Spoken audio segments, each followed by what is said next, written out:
मध्य प्रदेश के एक कस्बे में बरसों पुराना एक सरकारी स्कूल था। नाम था रामेश्वर पाठशाला।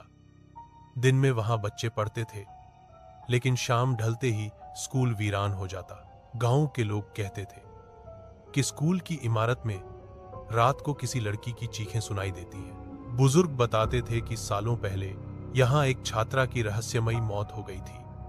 परीक्षा के दौरान उसे अचानक क्लास में दौरा पड़ा और वह वहीं गिरकर मर गई। उसके बाद से अक्सर रात में क्लासरूम की खिड़कियों में उसकी परछाई दिखाई देती थी। गांव वाले डर के मारे स्कूल की ओर रात को नजर भी नहीं उठाते थे। लेकिन शहर से आया रोहन, जो अपने हॉरर चैनल के लिए नई नई लोकेशन ढूंढता था, उसने तय किया, मैं इस स्कूल का सच दुनिया को दिखाऊंगा। उस रात वह कैमरा और टॉर्च लेकर स्कूल की ओर निकल पड़ा। चारों ओर सन्नाटा था। बस कहीं कहीं कुत्तों के भौंकने की आवाज। टूटा हुआ गेट खड़खड़ाता हुआ खुला, जैसे किसी ने खुद दरवाजा खोला हो। रोहन अंदर कदम रखते ही कांप उठा। क्लासरूम के दरवाजे आधे खुले थे। ब्लैक बोर्ड पर अब भी पुराने दिनों की तरह अधूरे शब्द लिखे थे। अचानक हवा का झोंका आया और एक दरवाजा जोर से धड़ाम से बंद हो गया। रोहन ने कैमरे में कहा, दोस्तों, मैं रामेश्वर पाठशाला में हूं। अभी अभी कुछ हुआ है।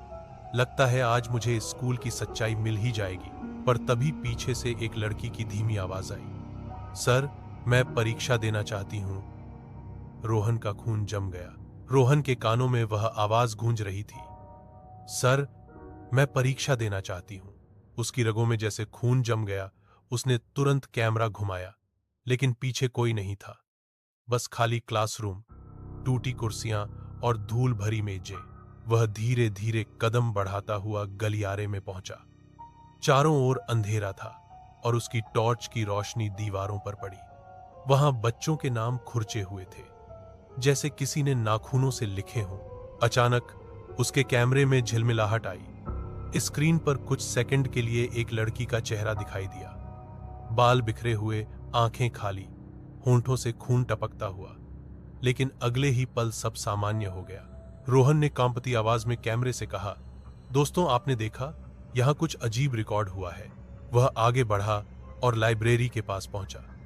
वहां किताबों की अलमारी टूटी हुई थी, पर हैरानी की बात यह थी कि एक किताब बीच में खुली पड़ी थी, जैसे किसी ने अभी अभी उसे पढ़ा हो। किताब के पन्नों पर खून के धब्बे थे और उसी खून से लिखा था, मुझे मेरा पेपर पूरा करना है। रोहन की सांसें तेज हो गईं। उसने किताब उठाई तो अचानक दरवाजे अपने आप बंद हो गए। कमरा अंधेरे में डूब गया। उसी अंधेरे में कानों में फिर वही आवाज गूंजी, सर, मुझे पास कर दो।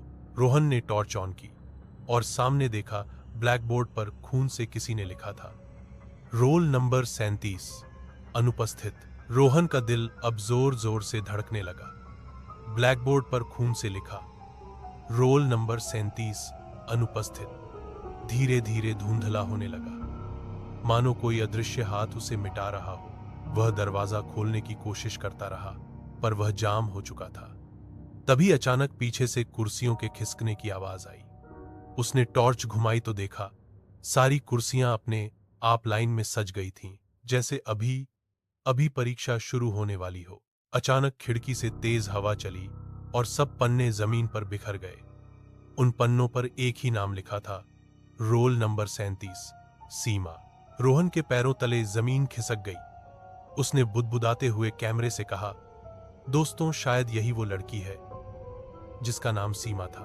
तभी पंखे से झूलती रस्सी हिलने लगी और उसी रस्सी पर धीरे धीरे एक परछाई उतरी। उसके बाल चेहरे पर लटक रहे थे, पांव जमीन से ऊपर थे और सफेद यूनिफॉर्म खून से लाल हो चुकी थी। वह परछाई सीधे रोहन की ओर झुकी। उसकी आंखों में गहरी काली परछाई थी और होंठों से वही आवाज निकली, सर, मुझे पास कर दो। रोहन पीछे हटते हुए फर्श पर गिर गया। उसकी टॉर्च जमीन पर लुढ़क गई। अब सिर्फ कैमरे की लाल बत्ती चमक रही थी। अचानक उस परछाई ने अपना सिर उठाया। चेहरे पर कोई त्वचा नहीं थी, बस हड्डियां और खून। रोहन चीख उठा, लेकिन उसकी आवाज दीवारों से टकराकर अंधेरे में गुम हो गई।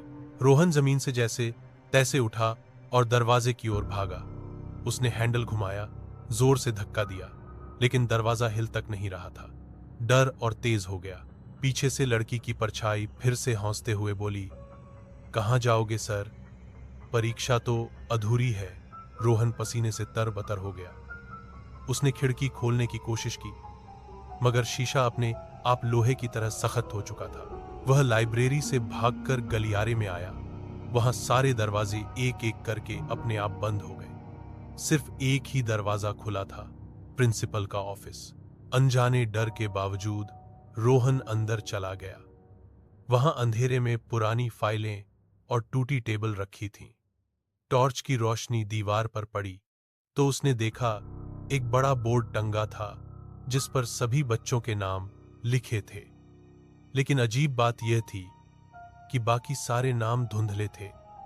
सिर्फ रोल नंबर 37 सीमा चमक रहा था। रोहन कांपते हुए बोर्ड की तरफ बढ़ा। तभी पीछे दरवाजा जोर से बंद हुआ और उसी के साथ एक भारी आवाज कमरे में गूंजी। उस दिन प्रिंसिपल ने मेरी कॉपी कभी चेक ही नहीं की। मुझे फेल कर दिया और सबके सामने अपमानित किया। इसलिए मैंने आवाज रुक गई। रोहन ने टॉर्च घुमाई तो देखा सीमा की आत्मा अब उसके बिल्कुल सामने थी। उसका चेहरा पूरी तरह सड़ा हुआ था, आंखों से खून टपक रहा था। उसने धीरे से कहा, मैं अभी तक इंतजार कर रही हूं, मेरा रिजल्ट दो। रोहन के हाथ कांपने लगे। उसके कैमरे की स्क्रीन अपने आप रिकॉर्डिंग मोड में चली गई। रोहन की सांसें अब टूटने लगी थी। सीमा की आत्मा उसके सामने खड़ी थी। आंखों से खून टपक रहा था और चारों ओर सन्नाटा पसरा था। अचानक कमरे की दीवारें अपने आप हिलने लगी। ब्लैक बोर्ड पर खुद ब खुद खून से लिखा गया, फेल, फेल, फेल। सीमा चीखते हुए बोली, मैं कभी पास नहीं हो पाई, लेकिन अब मेरी कॉपी तुम पूरी करोगे, अपनी जान देकर। रोहन चिल्लाया, नहीं, मैं यहां पढ़ाने आया हूं, मरने नहीं। उसने भागने की कोशिश की, लेकिन प्रिंसिपल ऑफिस का दरवाजा बंद था।